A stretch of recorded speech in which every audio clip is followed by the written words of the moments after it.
Good morning students. आज अपन है वो क्लास 10th कक्षा 10 के अंदर 9th में 8th में 7th में एक टॉपिक चलता है वॉइस का। वॉइस आपको मैं पढ़ाऊंगा। सबसे पहले अपन बात करते हैं, एक वर्ड है वॉइस। और वॉइस जो शब्द है इसका वैसे अर्थ निकलता है आवाज या ध्वनि से, आवाज या ध्वनि। और वॉइस जो है इसको दो भागों में बांटा है। कितने भागों में बांटा है स्टूडेंट्स? दो भागों में। पहला इसका जो पार्ट है वो है एक्टिव वॉइस, एक्टिव वॉइस, और दूसरा पैसिव वॉइस, पैसिव वॉइस। अपन बात करें, मैंने आपको बताया कि ये जो वॉइस है, वॉइस का अर्थ होता है आवाज या ध्वनि। और वॉइस को कितने भागों में बांटा है स्टूडेंट्स? दो भागों में। पहला एक्टिव वॉइस और दूसरा पैसिव वॉइस। एक्टिव वॉइस, ये एक्टिव वॉइस जो है इसके अंदर आपको है वो कर्ता मिलेगा। क्या मिलेगा? कर्ता।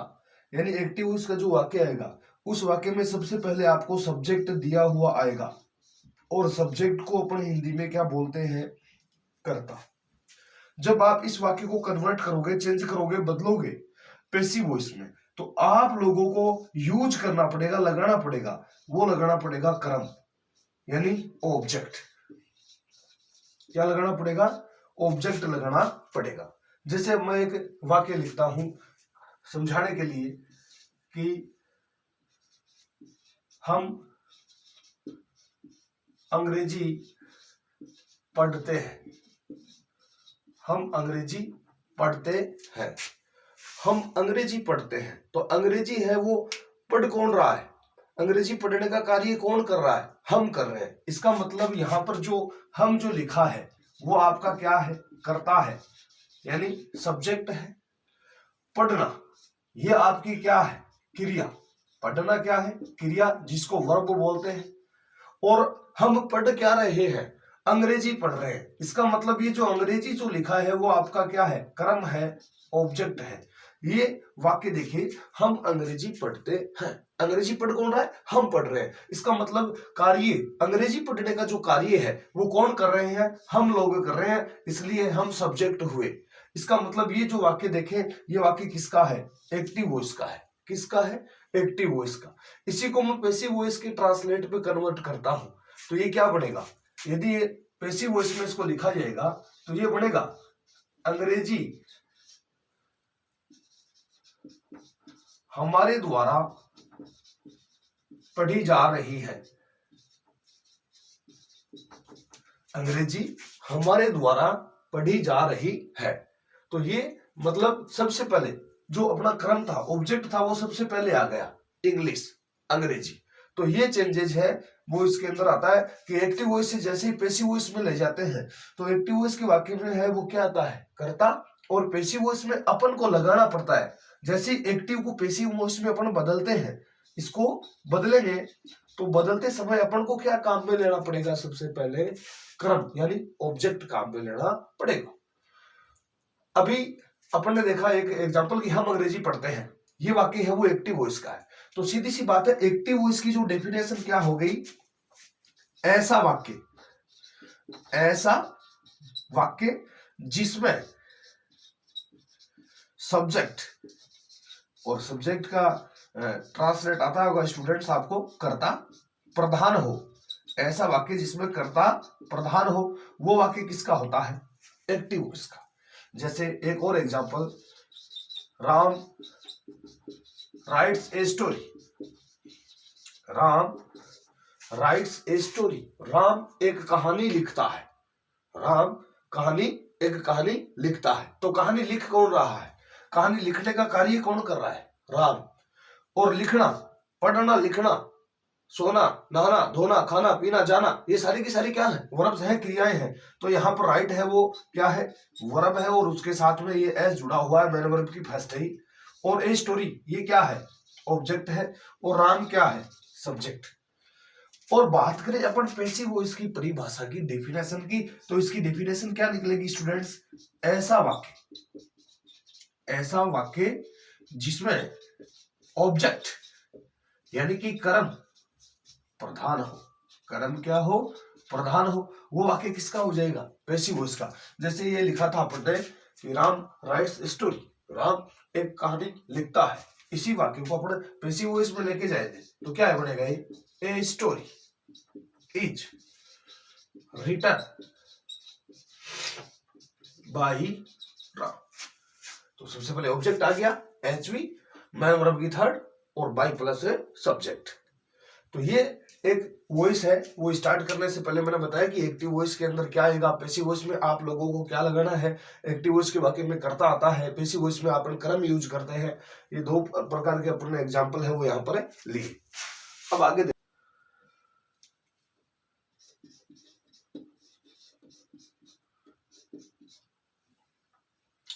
अब देखो वॉइस के अंदर आप लोगों को है वो एक चीज याद रखनी है कि एक्टिव वॉइस का जो वाक्य आएगा, एक्टिव वॉइस का जो वाक्य आएगा उसमें सब्जेक्ट आएगा दिया हुआ यानी कर्ता। इसके अलावा आपको मैन वर्ब या एचवी दोनों भी मिल सकते हैं, एचवी आएगी और एचवी यदि नहीं आ रही तो आपको मैन वर्ब को देखना है और उसके बाद में क्या लिखा हुआ आएगा, ऑब्जेक्ट लिखा हुआ आएगा। लेकिन इसी वाक्य को जैसे ही आप सिंपली पैसिव वॉइस में लेके जाओगे आप लोगों को ऑब्जेक्ट सबसे पहले लिखना पड़ेगा, ऑब्जेक्ट के बाद सहायक क्रिया 100% देनी पड़ेगी। यहां बगैर सहायक क्रिया के पैसिव वॉइस का वाक्य है वो नहीं बनेगा, ध्यान देना इस बात का। इसके बाद जैसे ही आप मैन वर्ब है इसको कन्वर्ट करते हो तो पैसिव वॉइस में थर्ड आएगी 100%, 100% हमेशा ही मैन वर्ब की क्या लगेगी, थर्ड लगेगी। उसके बाद क्या लगाओगे, बाई, और बाई के बाद में क्या लिखा जाएगा, सब्जेक्ट लिखा जाएगा। मैंने क्या कहा कि एवी का जो आएगा वाक्य उस वाक्य में सब्जेक्ट आएगा, उसके बाद एचवी आएगी, और यदि एचवी नहीं है, एचवी नहीं है तो किसको फोकस करो, मैन वर्ब को, और मैन वर्ब के बाद ऑब्जेक्ट आएगा। जैसे मैं एक एग्जांपल लिख रहा हूं आप लोगों के सामने कि मोहन प्लेज फुटबॉल, छोटा सा वाक्य लिखा है कि Mohan plays football, Mohan football खेलता है। फुटबॉल खेल कौन रहा है, मोहन। फुटबॉल खेलने का कार्य कौन कर रहा है, मोहन। और किसी भी कार्य को करने वाला हमेशा क्या होता है, कर्ता होता है, सब्जेक्ट होता है। तो मोहन ये सब्जेक्ट हुआ और ये वाक्य किसका हो गया कि मोहन फुटबॉल खेलता है, ये एवी का वाक्य हो गया क्योंकि यहां पर कर्ता प्रधान है। आगे देखिए प्ले, ये प्ले है वो मैन वर्ब की फर्स्ट फॉर्म है और उसके साथ ही क्या जुड़ा हुआ है, एस। और खेल क्या रहा है भैया, फुटबॉल खेल रहा है, तो ये है ऑब्जेक्ट, यानी सब्जेक्ट आ गया, सहायक क्रिया नहीं आई। क्या नहीं आई, सहायक क्रिया नहीं आई। इसके तुरंत बाद, सब्जेक्ट के तुरंत बाद सीधी क्या आ रही है, मैन वर्ब आ रही है, प्ले उसके साथ एस जुड़ा हुआ है और उसके बाद आ रहा है ऑब्जेक्ट। रूल्स क्या कहता है कि यदि एवी के वाक्य में मैन वर्ब की फर्स्ट फॉर्म आए या मैन वर्ब की फर्स्ट फॉर्म के साथ एस या ईएस आए, ऐसी सिचुएशन यदि एवी के वाक्य में है तो जैसे ही आप इनको बदलोगे किसमें, पैसिव वॉइस में, आपको सहायक क्रिया है वो कौन सी यूज करनी पड़ेगी, इज एम आर। कौन सी, इज एम आर।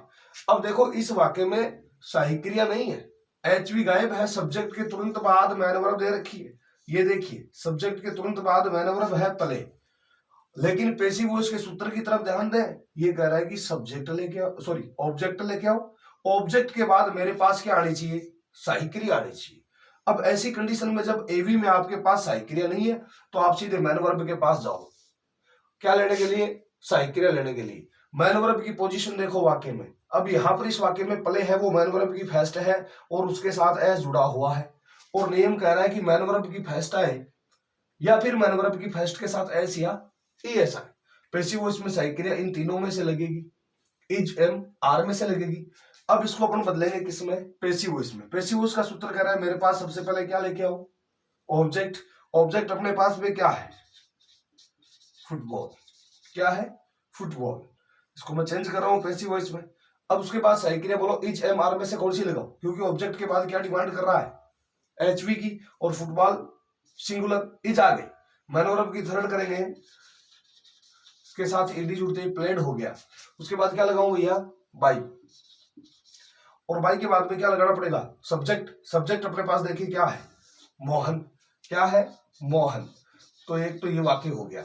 अब इस वाक्य में देखिए एक्टिव वॉइस में Mohan plays football, Mohan football खेलता है। इसका मतलब इस वाक्य के अंदर मैन वर्ब की फर्स्ट है और उसके साथ एस जुड़ा हुआ है।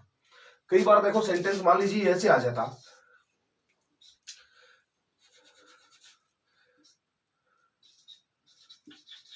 राम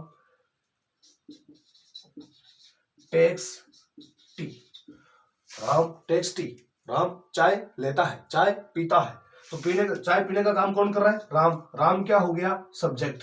यहां पर ये देखिए टेक, टेक मैन वर्ब की फर्स्ट है, फिर उसके साथ एस लगा है और ये क्या है? ऑब्जेक्ट। अब इस वाक्य में भी क्या नहीं दी? साइक्रिया नहीं दी, सीधे सब्जेक्ट को देखा और सब्जेक्ट के बाद टेक आपको क्या दे रखी है? मैन वर्ब की फर्स्ट दे रखी है। क्या दे रखी है? मैन वर्ब की फर्स्ट। अब इसको बनाए तो सबसे पहले क्या आएगा? टी, ऑब्जेक्ट आ गया। अब साइक्रिया क्या लगेगी? एज। उसके बाद टेक की थर्ड करोगे, टेकन बाई राम। दूसरा कि यदि आपको एवी के वाक्य में मैन वर्ब की सेकंड फॉर्म दिखाई दे, मैन वर्ब की कौन सी फॉर्म दिखाई दे? सेकंड, यानी पास्ट, तो वहां पर आपको साइक्रिया है वो वाज या वर प्रयोग में लेनी है। कौन सी साइक्रिया प्रयोग में लेनी है? वाज या वर साइक्रिया आप काम में लेोगे। जैसे एक एग्जांपल बता रहा हूं,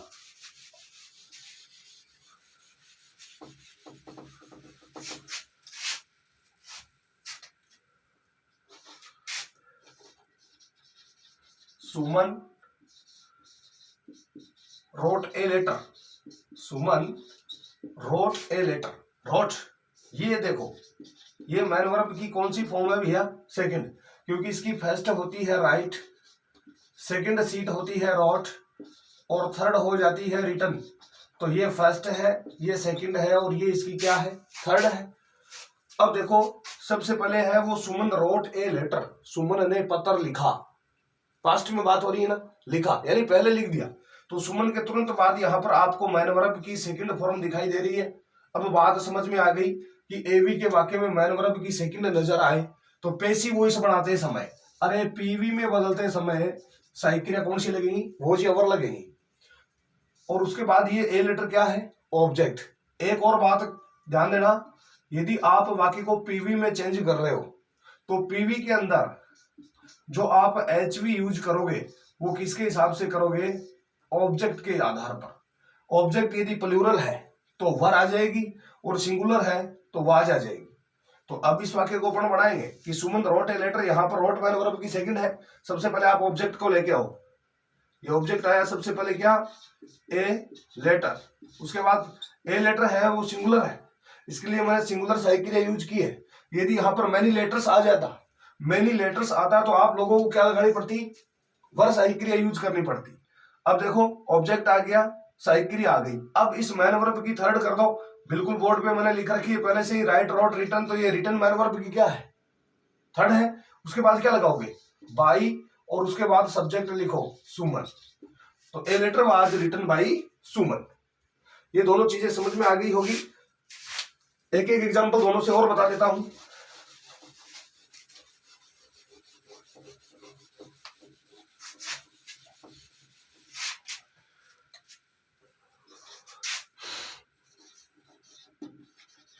Ajay sings songs, Ajay sings song, Ajay गाने गाता है। गाने, सॉन्ग्स, एक गाना नहीं बहुत से गाने, ठीक है ना। और सिंग है, ये यहां पर बच्चों मैन वर्ब की फर्स्ट है और उसके साथ ही क्या जुड़ा हुआ है? एस। अब मैन वर्ब की फर्स्ट फॉर्म के साथ एस है और सॉन्ग्स है वो आपका क्या है? ऑब्जेक्ट।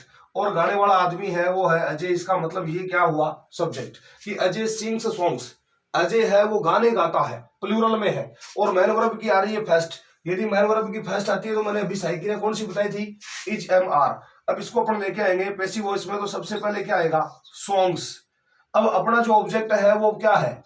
प्लूरल है, बहुवचन है। क्या है भैया? बहुवचन। अब साइक्रिया क्या लगाओगे? इज लगाओगे कि आर? बिल्कुल आर आएगी, पूछने की आवश्यकता नहीं है। यदि यहां पर सॉन्ग होता तो क्या आ जाती? इज आ जाती। अब इसकी थर्ड करेंगे, इसकी थर्ड हो गई संग, उसके बाद में बाई अजय। तो songs are sung by Ajay, पहले ट्रांसलेट देखिए, अजय सिंग्स सॉन्ग्स, अजय है वो गाने गाता है, और songs are sung by Ajay, गाने हैं वो गाए जा रहे हैं बाई अजय, अजय के द्वारा। तो ये पैसिव वॉइस में चेंज हो गया। एक और एग्जांपल लेते हैं, सीमा वॉश्ड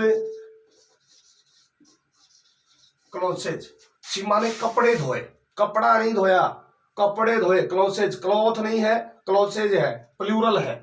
अब देखो सीमा वॉश्ड, वॉश्ड जो है वो मैन वर्ब की क्या है, सेकंड है, और मैन वर्ब की सेकंड होती है तो मैंने अभी बताया था आप लोगों को कि आप साइक्रिया कौन सी लगाओगे, वॉज या वर लगाओगे, और यहाँ जो साइक्रिया लगती है पीवी के अंदर वो किसके अकॉर्डिंग लगेगी, ऑब्जेक्ट को देख करके।